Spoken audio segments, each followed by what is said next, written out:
이런 얘기를 했는데, 이런 얘기를 하면 아마 사람은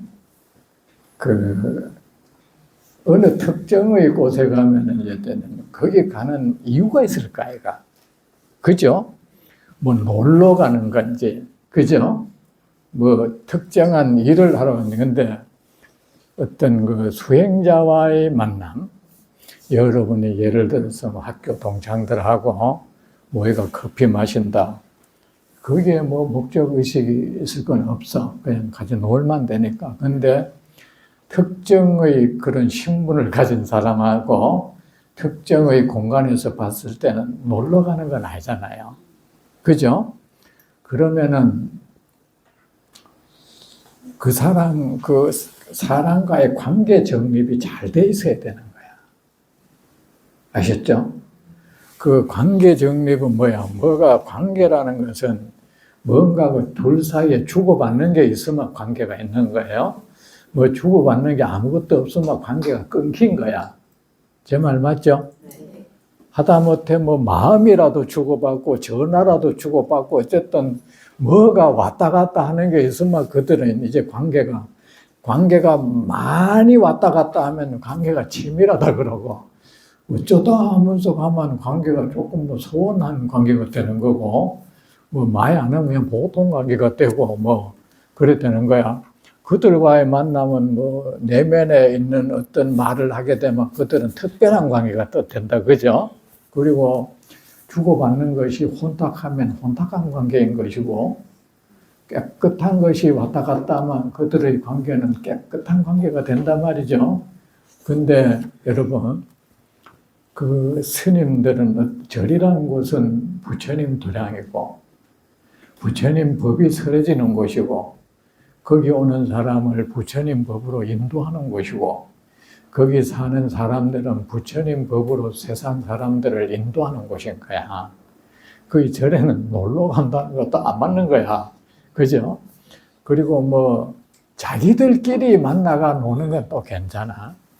근데 이제 스님한테 뭐 이래 공양하는 것도 뭐 불쌍해서 하는 건 아닐 것이고. 그죠?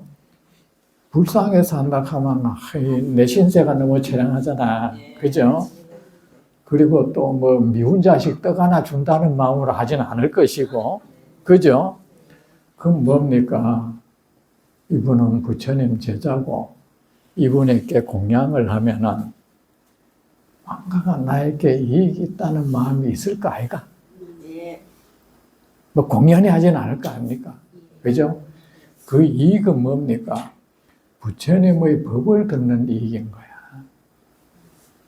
그걸로 이익을 삼아야 되는 거야. 그럼 부처님의 법을 들으면 뭡니까? 그 속에는 세상살이를 어떻게 해야 되는지도 다 거기 있는 거야. 있고, 있는데, 여러분이 만약에 그 스님하고 내가 뭐 절에 있어 보면, 스님하고 이런 뭐 노닥거리는 관계인지 뭐 알 수도 없는 사람들이 많아. 그러면서 말이지, 근데 그 관계가 어디까지나 절에 나는 스님은 나를 인도하는 사람이에요. 아셨죠? 스승이야. 여러분, 그 스승이라는 말이 스님을 뜻해요, 원래가. 아셨죠? 스승도 불교 용어예요. 스승이라는 말이 한자로 사승이라는 뜻이야, 사승. 스승사자, 중승자. 그 사승이라고 했어. 그 사승이라고 하는데, 그게 발음이 이래 자꾸 하다 보니 스승이 돼버리는 거예요. 그 사승은 뭐야? 중은 말이야. 사람들의 사는 사범이란 뜻이잖아. 모범. 사람들에게 모범이 되는 사람, 이 뜻이에요. 그 스님들은 세상 사람들에게 말하지만 모델이 되는 사람, 견본이 돼줄 수 있는 사람, 이런 뜻이야. 그래서 사승이라 하는 거예요. 사승이 이제 이래 발음이 변하고 해가지고 스승이 된 겁니다. 우리나라 말 중에 순수 우리말 같은 건데 사실은 한자가 변한 게 많아요. 또 있어.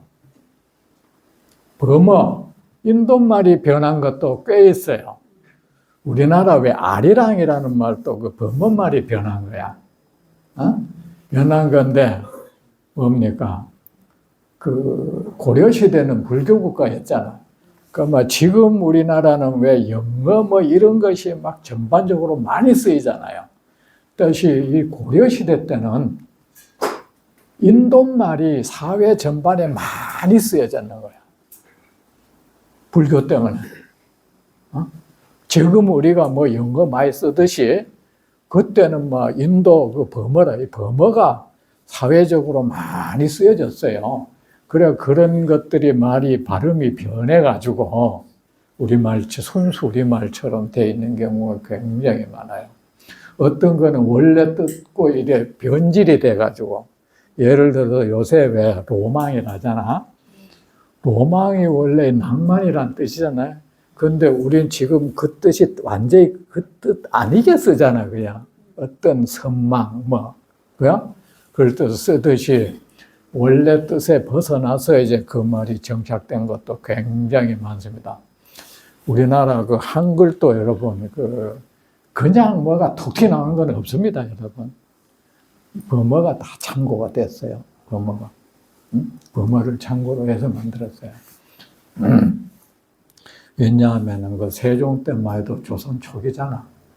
그 왕조가 바뀌어도요, 민간 삶은 그렇게 안 바뀌어요. 그러니까 이제 왕조가 이래 바뀌었다 하지만은 사회적으로는 범어가 많았던 거야. 그래, 그런 것들을 이제 참고해서 가나다라 그런 거, 아야어야 다 생겨났어요. 내 말이 정말입니다.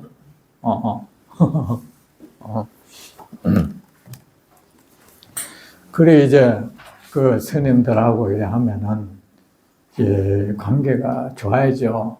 어디까지나 이제 공양 예배하고 법문을 듣는 그 관계가 됩니다. 아셨죠? 모여가지고 차이 얘기나 하고 앉았고 말이지. 정말 그 노닥거리는 관계잖아요. 보이차가 어떠고 저떠고 기도하고 말이지. 그러면 안 됩니다. 부처님 법을 물으세요. 자, 식사가 그래야 절에서 왔다 이래 가면은 뭔가 내가 갔다 와가지고 참 내 가족한테도 해줄 말도 생기고 이래야 좋은 거 아니겠습니까? 그죠?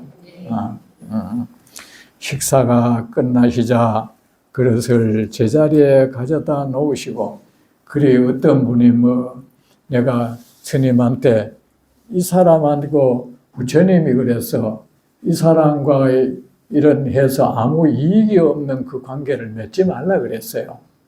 근데 이래 법문 한번 듣지 못하고, 그런데도 뭔가 정이 들어가지고 이놈에게 백년 가약을 맺었는지 평생 끈적거리면서 가고 심지어는 오래되면 그 사람 떠나면 지한테 우환 생길까봐 또 걱정까지 해.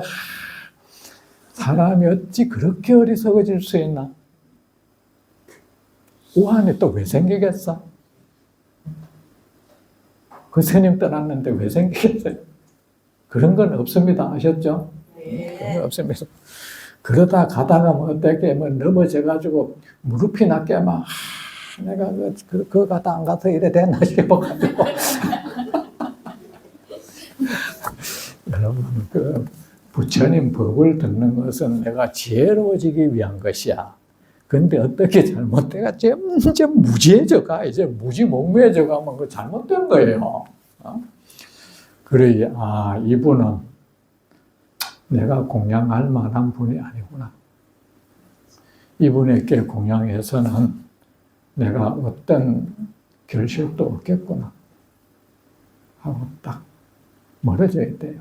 갈 줄 알아야 돼요. 아셨죠? 그 기준이 거기에요.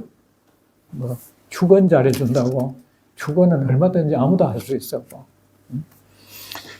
식사가 끝나시자 그릇을 제자리에 가져다 놓으시고, 식사 끝났으니까 정리한다, 그죠? 가져다 놓으시고, 옷을 단정히 이제 밥 먹고 옷이 이래 흥크러지겠다, 그죠? 옷을 단정히 하시고, 발을 씻으시고, 발 딱 씻고, 세존을 위하여 마련해둔 자리에 앉으셨습니다. 이제 미리 사람들이 부처님 자리를 딱 여기 여러분이 이런 걸 마련해 놨듯이 왜 그렇게 했습니까? 이제 요 식사가 끝났으니까 그 이제 신도들도 다 올라오고 올라오면 어떤 게 하냐면은 의뢰의 뭐 부처님이 편찬을 쉬거나 특별한 일이 없으면 법문을 해요. 설법이 있는데 특별한 일이 있을 경우에는 이제 뭐 그렇겠죠. 아는 존자가 주로 다 알잖아. 아, 존자님 오늘 또 부처님 법문이 있습니까? 예, 오늘 있습니다. 가세요. 전부 그 광경 생각해 보세요. 마을에 와서 이제 부처님과 이래 다 공양 마치고 올려 신도들이 그 따라가 법문 듣는다고. 이게 이제 제대로 된 신도인 거야. 이게.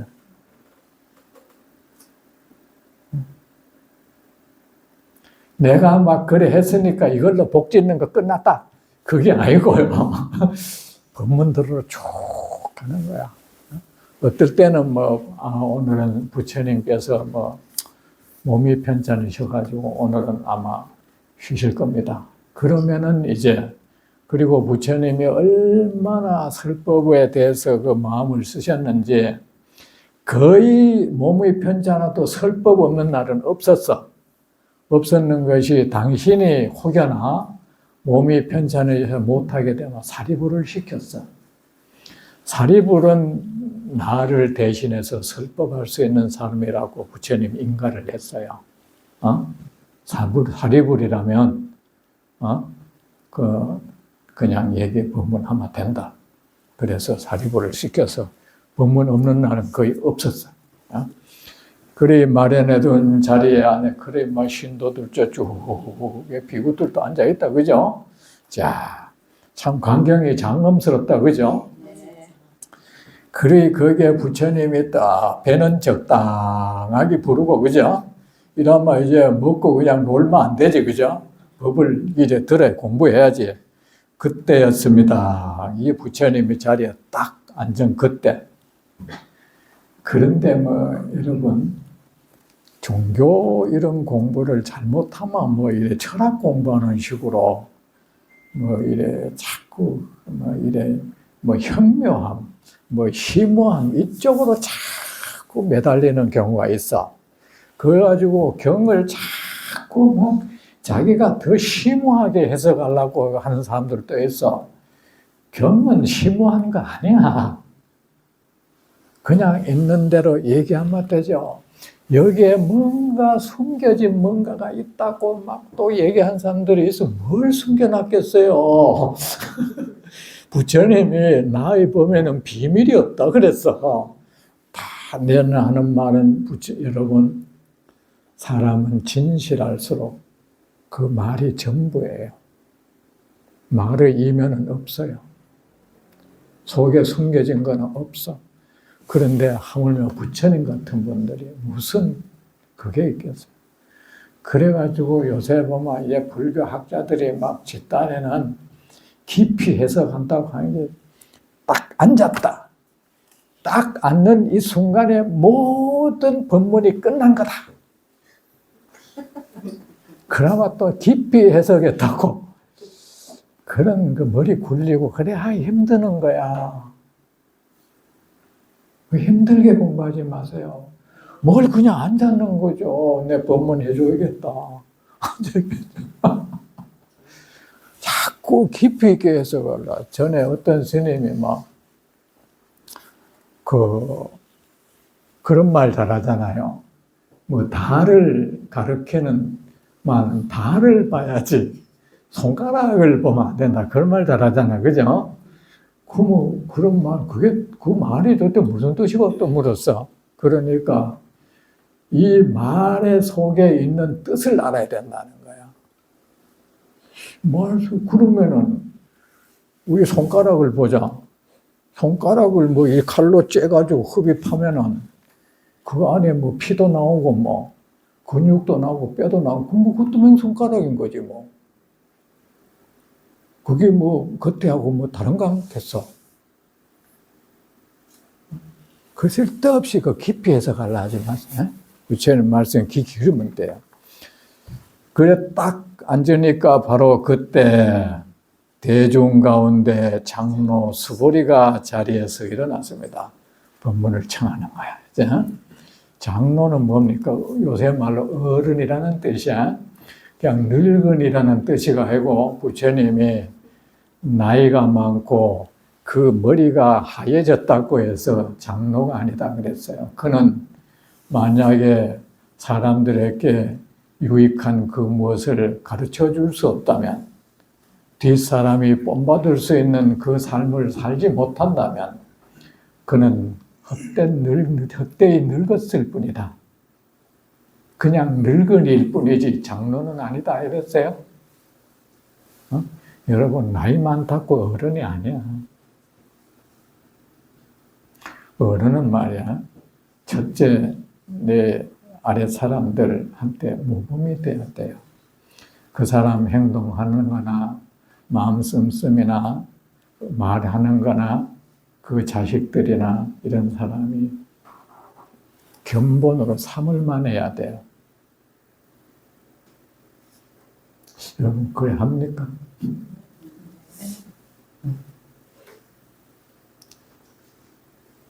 우리 엄마 아버지가 또 그 할아버지 할매한테 하는 말과 행동, 그건 그 사람의 지켜보고 있다. 어떻게 하더라. 그러면은 나중에 뭐라 하면은 자기도 뭐 나중에 할매한테 어떻게 하더만 속으로 뚜하게 말이지. 그런 일 만들지 마세요. 만들지 말라고. 근데 그래 하려면 뭐 첫째 사람이 닦아야죠. 닦지 않고 어떻게 그 모범이 될 수 있겠어요. 그죠? 여러분이 부처님 말씀을 열심히 듣는 것만 해도 이런 좋은 말이잖아요. 부처님 말이 어떻게 하냐면 똑같은 말이라도 그 언어가 품격이 있어. 부처님 말씀은. 품격이 있고 말이 질서가 있어요. 그만 여러분이 그런 말을 자꾸 경전 말을 자꾸 들으면 말투도 바뀐다고요. 이게 좋은 말을 계속 들으면 의식 세계도 좀 바뀐다고요. 안 그러면 바뀌어줄 사람이 변한다는 거는 외부에서 뭐 들어와야 변하죠. 지 혼자서는 변할 수 없어. 뭐 좋게 변하려면 매번 좋은 것이 계속 들어와야죠. 그죠? 근데 우리가 지금 교육 체계에서 초등학교부터 대학 나왔다. 그거는 인품을 성장시키는 교육은 아니잖아요. 단지 사회에 나가서 이 생존 경쟁에서 이기는데 유리한 조건을 만들잖아요, 지금은. 그래도 이거는 엄밀히 말해서 저는 어떨 때 이런 교육 체계라면 학교가 뭐 필요하나? 요새 인터넷 뒤져가지고 지식은 얼마든지 확보할 수 있고 책을 읽어도 되고 어차피 학교 선생을 통해서 인격 도야라는 것은 기대하기 어렵고 뭐야 지금? 가면은 패거리를 만날 수 있다는 거. 무리소에 들어간다는 거. 그거야. 학교에서 보면 선생들이 그러잖아요. 아들은 잘못하면 네가 잘못했으면 솔직히 잘못했다고 용서를 빌어. 뭐야? 학교에서 저는 잘못하면 은폐하면서. 아들한테는 그러면 저는 은폐하잖아요. 그 대책회의라는 것이 은폐회의인 거야. 그 왜곡되게 세상에 또 보도하고. 그 사람들은 우리 아이들이 나를 보고 있다고 생각 안 하나 싶어요. 저 선생이라는 인간이 하는 짓을 다 아들이 보고 있다는 것을 의식이라도 하면 저런 짓을 못할 건데 그런 경우가 많아요. 그렇잖아요. 그죠? 그게 많이 했잖아요. 선생님들 하면 아들 하면 네가 잘못해서 솔직히 잘못을 인정하고 용서를 빌어야지. 자꾸 그걸 빼면 돼? 쥐가 그래 하면서. 그래서 그리고 우리가 이 교육자가 계신지 모르면 저는 이 가르치는 게 늘 한결같아야 돼. 그 학교는요, 어느 대학 누가 입학했다, 요 동문 중에 뭐 어느 출세했다 이런 거 플랜카드 붙이면 안 돼. 그건 학원에서는 하는 거야. 누가 뭐 장군 됐다, 뭐 장관 됐다, 그 학교에서 그 붙이면 안 되는 거야. 그 왜 붙이면 안 되느냐 하면은 그 스스로 여가 교육 도량이는 것을 그 스스로 그 망가뜨리는 거야. 평소에는 그 교장 이런 사람들이 선생들이 말이야 아들한테 여러분이 공부 잘해서 좋은 학교 가고 출세하는 것이 그게 전부가 아니다. 그래서 그 전부 입에 발린 소리였잖아. 그죠? 그러려면은 그냥 일반 공장에 취직해도 플랜카드 걸어 주든지, 그죠? 그 자랑스런 동문 캐사고, 에라이, 그러고도 무슨 학교의 필요성을 말해? 그래. 동문들이 가니까 동문들이 그렇게도 그런 데는 따라주지 말아야죠. 그죠? 동문 신문에나 내면 되는 거지. 내 말 맞죠? 네. 맞죠? 자, 장로는 그런가요? 여러분이 장로가 돼야 돼, 집안에서. 부처님 말씀 잘 들어요, 장로가. 배우지 않고 장로 될 수는 없어요. 응? 장로 수보리가 자리에서 일어났습니다. 수보리는 옳은 자리에서 딱 일어나서 수보리는 오른 어깨의 옷을 벗겨 왼 어깨에 걸치고, 그게 옛날에 예를 표시하는 거야. 이게 지금은 이게 가사에 원래는 천이 온몸을 덮고 있는 거예요. 덮고 있는데 예를 표할 때는 이걸 얘가 이쪽으로 이래 탁 걸치고 어깨 드러내는 거야. 어깨를 그래 드러내고 오른 무릎을 바닥에 이래 딱 대고 꿇어앉는 거예요. 양쪽 무릎 다 꿇어앉지는 않은 것 같아요. 딱 한쪽 무릎은 이래 세우고 이래 꿇어앉는 거 있죠. 세우고 합장을 하고 공손히 예배를 하였습니다. 이건 뭡니까? 이게 옛날 그 당시의 예법이었겠죠. 근데 여러분, 예법은요, 그 시대, 그 고장의 풍습을 따르면 됩니다. 아셨죠? 딱 그렇게 해야 된다는 건 아니야. 저는 그 신도님들한테 이런 절을 이렇게 해라, 이런 말을 잘 안 해요. 왜? 절은 어떻게 하든 공경을 표하는 거야. 그 뭐 손바닥을 이래 하면 어떠고 안 하면 어때? 그죠? 그게 뭐 별로 안 중요하다 싶어서 내 말 안 하는 거야. 어떤 사람은 뭐 법당에 들어가면 오른발 뭐 어떻게 하고 왼발 그게 왜 필요해요, 그거? 그거 왜 실없는 거? 부처님이 그래 하라 했어. 그게 아니잖아. 그게 쓸데없는 거 많아. 그리고 어느 스님이 이제 자기 상자가 있는데 이 상자가 이제 인도 가서 공부한다고 했는데 한 3년 뒤에 왔는데 자기한테 오더니만은 오체투지 있잖아. 다리를 쫙 해서 그래가지고 참 기가 막히더래. 자기는 이제 그래가지고 야, 얘는 그냥 우리 방식대로 하면 돼. 그거는 근데 옛날 그 인도 방식은 그것을 그래 하면 되고, 근데 이런 데 집착하는 사람이 있어요. 있잖아, 직지사서 옛날에 요새 보면 명상이니 윗바사나니 이런 거 유행하잖아요. 이 공부도 유행을 해요. 하는데 뭐냐 하면은 그나마 미얀마 이런 스님들을 초청해요. 그 사람들이 갖고 별나겠어요? 별거 없어요. 근데 대단해 보이는 거야. 이름도 사야도 교사고 그다 붙이면 그게 대단해 느껴지는 거야. 지는 건데 있잖아. 그러니까 밥을 이래 먹는 데 있잖아요. 참 답답하더라. 이런 그릇 바로 이제 크다란 거 그 사람들은 그런 방식으로 한다 이제 목그릇 같더라고. 그걸 그 사람한테 갖다 주고 내가 뺏어보고 싶더라고. 그러니까 하는데 그래 먹는데 신도들이 막 그 먹는데 밑에서 이렇게 꿇어 앉아 있는 거야. 그 막 사진 찍고 참 한심스럽더라. 자기들 딴에는 그게 막 이게 원래 이게 막 어떤 경건한 이게 뭐 의식이라고 생각하는 것 같아. 여보세요.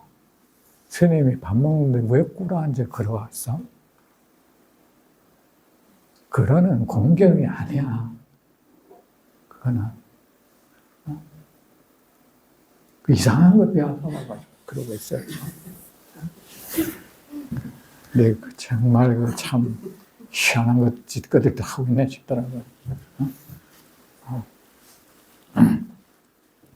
그래 놓이고 미얀마 이런 데는 가만 뭐 그렇다고 신도들한테 우리가 못해요. 우리보다 우리는 이래 법문을 많이 해주잖아요. 근데 그거는 신도들한테 법문이 거의 없어요. 맨날 스님들 받드는 것만 가르치는 거야. 그거 잘못된 거잖아. 그래가지고 그거 갔다 온 스님들요, 미얀마 이런 데 가면 막 이 사람들이 스님 받드는 게 좋거든. 그것만 얘기하는 거야. 그거 가면 막 신도들이 이렇게 한다는 거. 아이고, 참, 내가 한심 들어가서 그걸 부러워하는 거야, 이제. 그 잘못된 불교죠. 잘못된 불교죠. 그런 거 부러워하지 마세요. 아셨죠? 그리고 뭐 윗바사나니 뭐 명상이니 하고 이것도 사실은 이것도 출처불분명해. 우리가 뭐 그게 대단한 줄 아는데 여러분 제가 말입니다. 그런 쪽에도요 내가 어지간한 불교학자보다 더 잘 알아. 응? 그것도 뭐 윗바사나 하는 것도 뭐 부처님 때부터 봤다는 것도 아무 근거 없는 소리고 그 기원 후에 그것도 기원 후에 한 4,500년경 사람이야. 그 뭐 붓다고사라는 그 사람이 뭐 실제 수행자도 아니고 스님은 스님인데 그냥 학자 스님 있잖아요. 그 학자들이 원래 이론서를 잘 쓰잖아. 이 사람이 그 어떤 이론서를 쓴 거야. 청정도론. 그거를 먹고 읽고는 이것이 뭐 이게 진짜라는 거야. 참 내 말이 의심스러우면 진짜 그 불교 학을 깊이 연구한 사람한테 물어봐요. 내 말 맞다 할 거예요. 참 가짜않다 싶더라고. 뭘 그거는 오리지널이다 해서고 희한한 짓을 하고 있어. 그 예는 여러분 그냥 거품 간결하게 하면 돼요. 아셨죠? 네. 합장을 하고 공손히 예배를 했습니다. 이게 여러분이 해야 될 거예요. 다 이렇게 공양을 했다, 절을 예배를 했다 하면 뭐 합니까? 법문을 청해야죠. 여러분 그거 합니까? 여기서부터 이제 안 하죠. 법문을 청해야죠.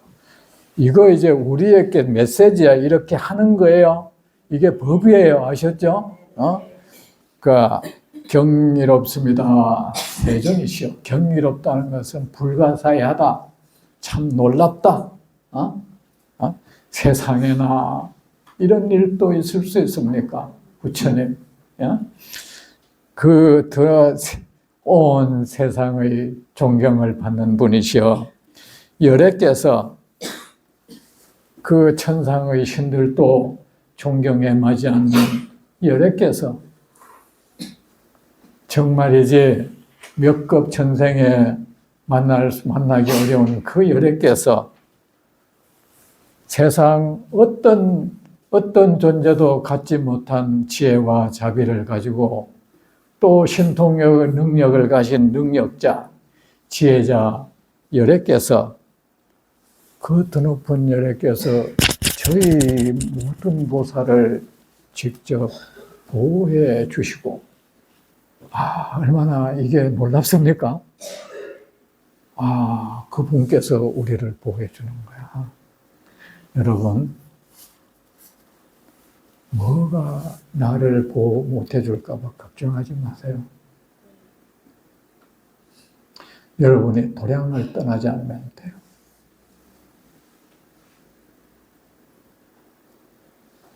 갑이 되기 바라죠. 갑이 갈망하지 마세요. 그냥 부처님 도량을 안 떠나면 돼요. 부처님 품을 안 벗어나면 돼요.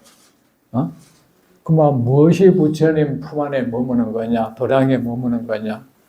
늘 그 의식이 부처님과 그 부처님의 가르침을 향하면 돼요. 그러면 여러분이 도량에 머무는 거예요. 신장기도다 뭐다 있잖아요.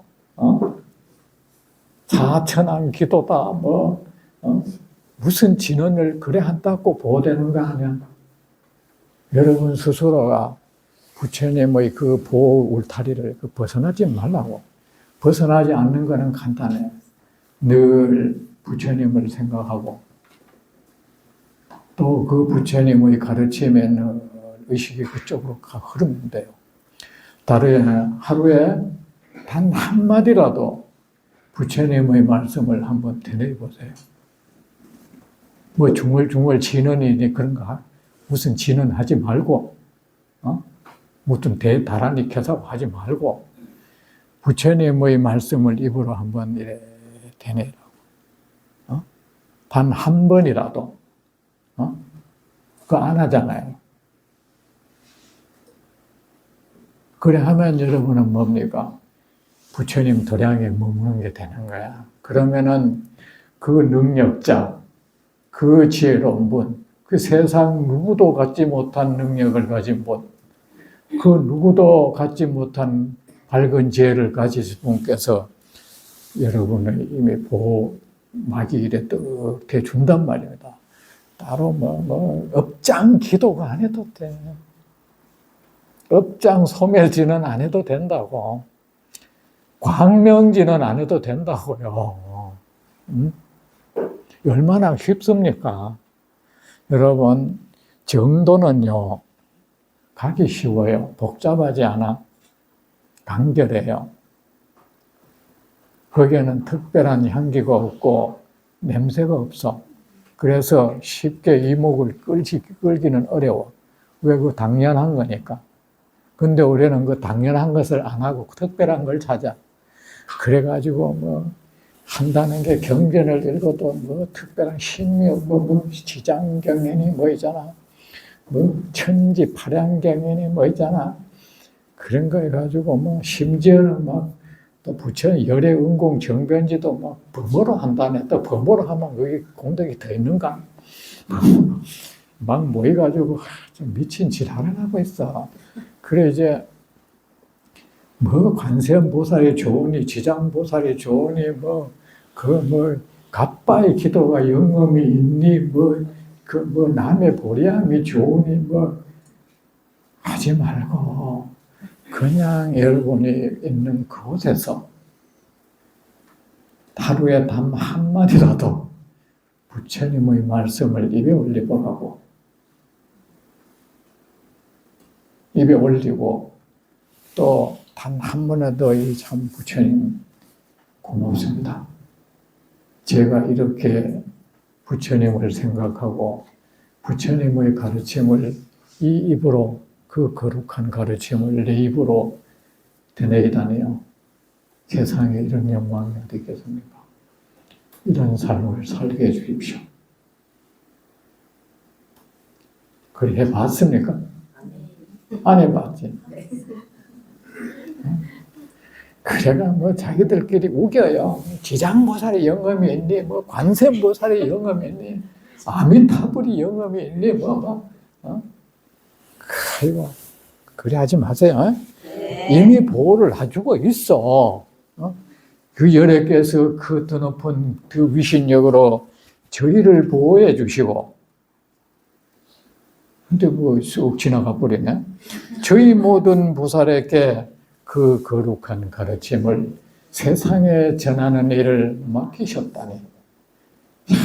이런 논란, 나는 날 생각하기를 난 별거 아닌 줄 알았는데, 부처님은 말이야, 이 천상천하에 다시 없는 그 거룩하고 드높은 가르침을 저한테 그대가 아니면 누가 나의 가르침을 세상에 전하리?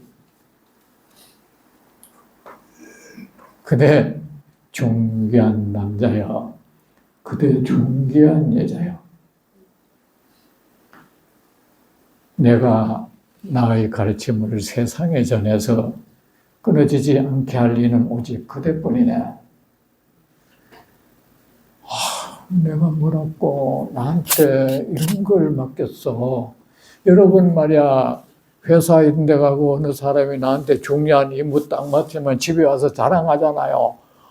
부장이 나한테 이런 프로젝트를 나한테 맡기대. 근데 부처님은 말이야, 이 부처님 가르침을 여러분한테 탁탁, 왜 여러분의 능력을 이미 인정했어요. 인정했잖아요. 여러분 무시하면 그런 거 맡기겠어요? 부처님, 여러분은 부처님이 인정해 주시는 분이야. 앞으로 부처님이 이미 여러분한테 고귀한 가문의 여인이라 했고 고귀한 가문의 남자라 했어. 그리고 그대라면 능히 나의 가르침을 익혀서 세상에 전할 수 있다. 그대는 그런 능력을 가졌다. 그 이미 부처님을 인정했는데 여러분 자기 자신을 폄하하지 마세요. 우리는 남이 내게 해서 듣기 싫은 소리는 나한테도 하지 말아야죠. 남들이 내게 네가 뭐 할 줄 알아 듣기 싫으면 나한테 그런 말 하지 말아야죠. 그죠? 사람이 말이야 자기의 존엄성을 스스로 자꾸 훼손시킨 사람 많아요.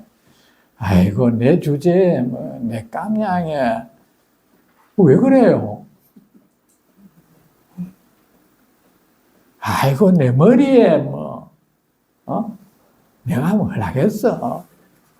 그래 놓고는 이미 자존감을 스스로 떨어뜨려 자기를 형편없는 존재로 만들어 놔서 자기의 존엄에 대한 어떤 자각이 없는 거야. 그러나 자기의 존엄, 능력 이런 데 대한 자각이 없다 보니까 자신감이 뚝 떨어져 있어. 뚝 떨어진 건 자기가 자기한테 그래 제일 뭐 해놓고는 자기가 저 밑에 내려가 있거든.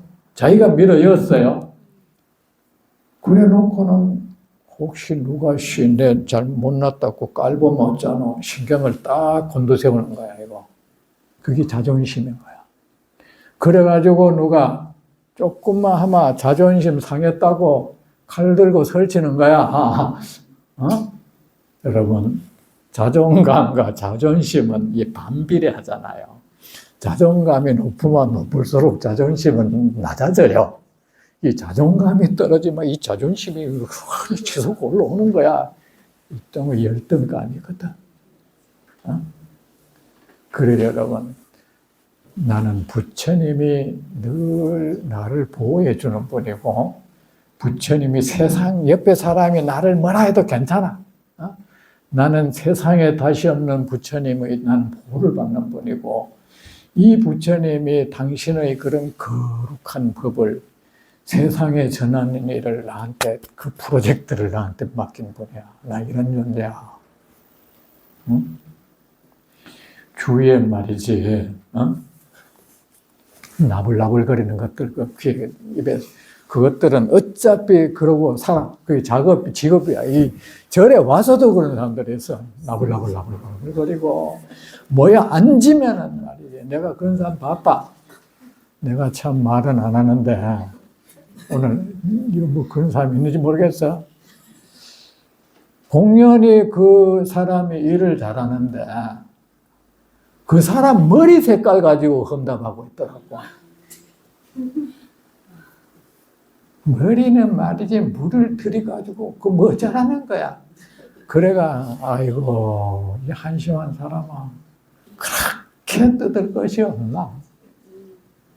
그 머리 색깔 지야 밤색을 냈든지 금색을 냈든지 그래가 내가 속으로 그 보살이 참 느낄 게 좀 없긴 없구나. 속으로 그런 생각이 했어요. 그 머리 색깔 가지고 적하는 거 보니까.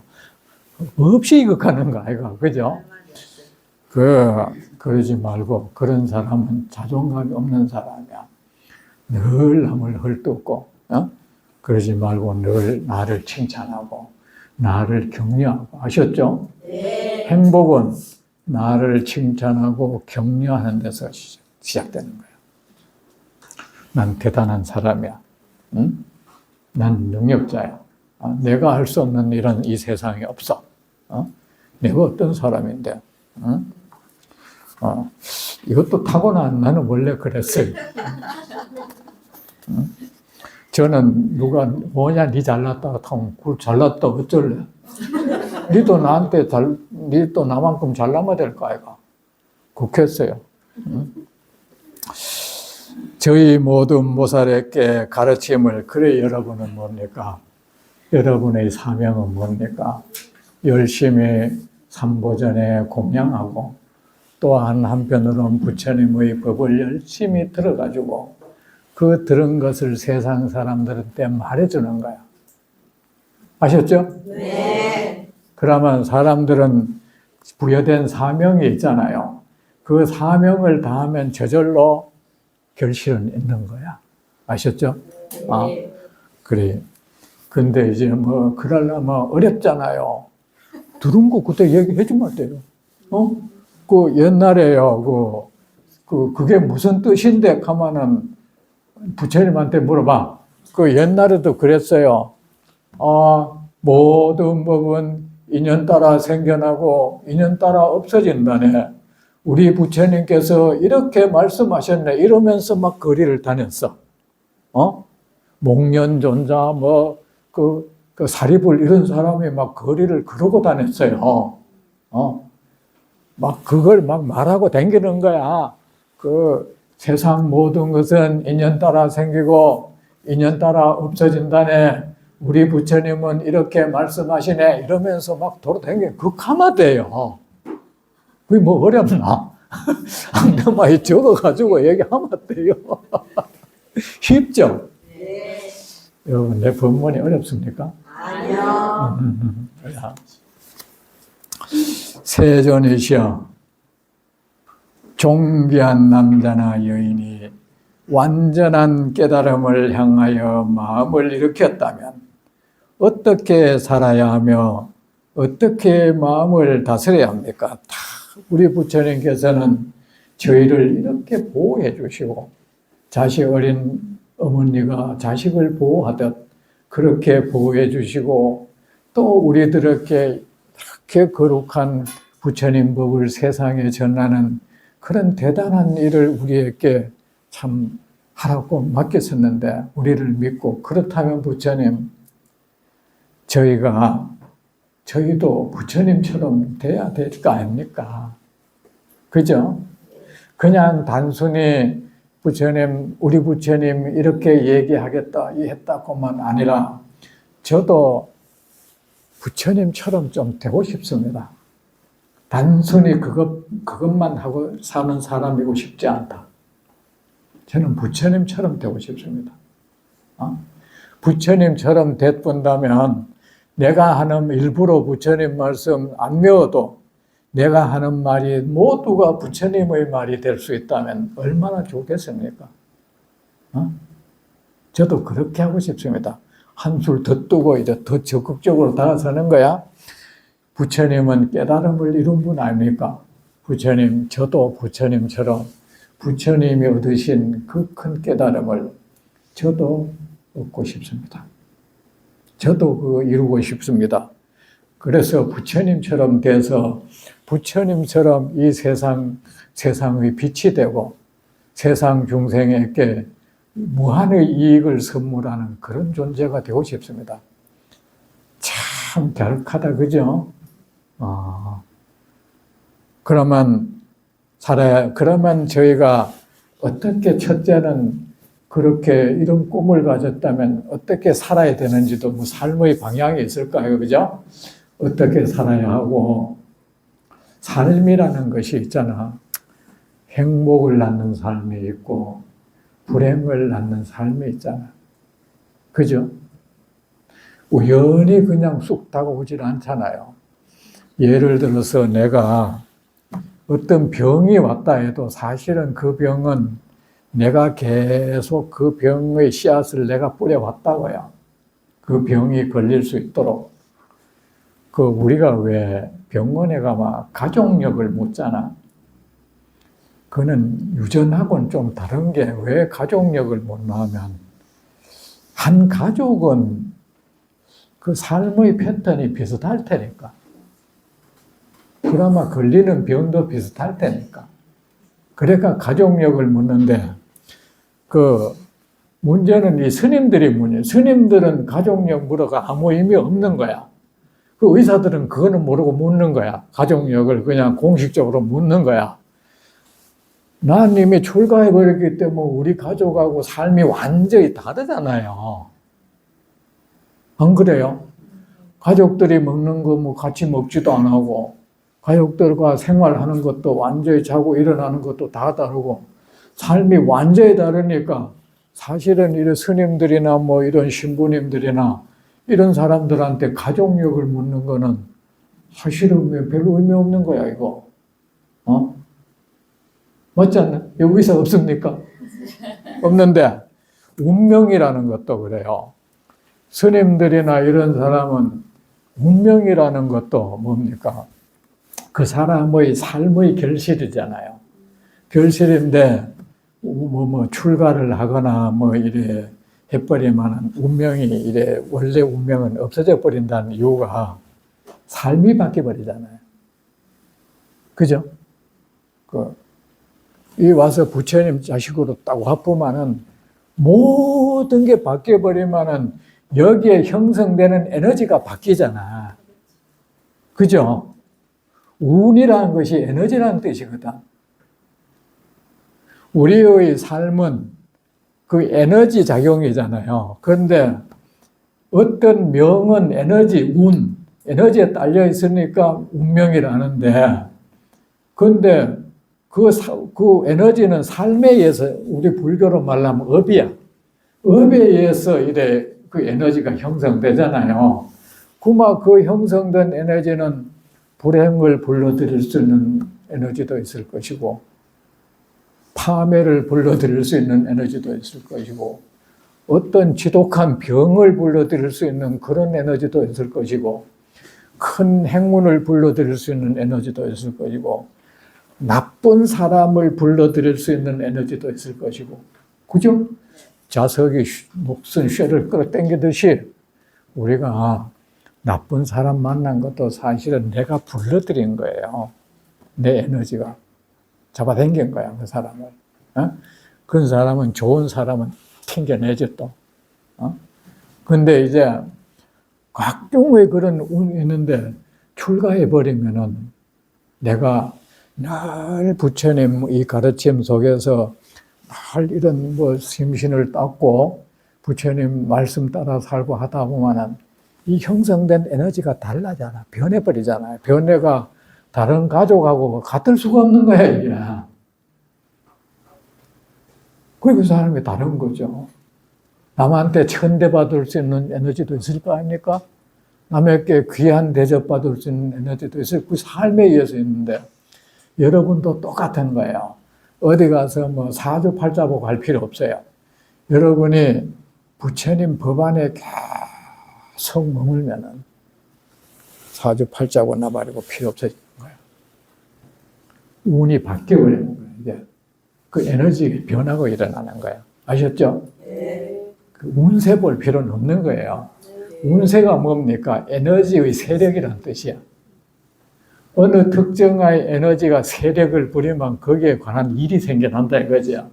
그만 여러분이 부처님 가르침에 늘 의식을 주고 그걸 입으로 늘 말하고 하다 보면은 에너지가 변화가 보는 거예요. 에너지가 뭡니까? 일단 청정하잖아요. 에너지가 청정하고 여기는 사땜이 없잖아요. 이거 불순한 게 없잖아요.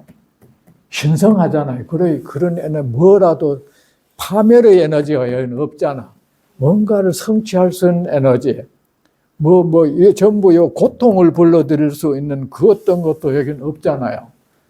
그러다 보면 이래 에너지 변화가 일어나는 거야. 에너지 변화가 일어나면 명도 바뀌는 거지, 뭐. 그나마 언제쯤 죽을 명이었다 하면 안 죽는 거야. 에너지가 변해버렸거든. 언제쯤 어떤 지독한 어떤 재난에 이래 처할 수 있는 사주팔자도 있지만 그 사람한테는 해당 안 되는 거야. 그런 거 보러 다니지 말고, 아셨죠? 그런 거 보러 다니지 말고, 이어서 그냥 부처님 경전이요. 힘 있고, 예? 입으로 부처님 말씀을 이래 대내고, 그렇게 합시다. 자, 다음 뵙겠습니다.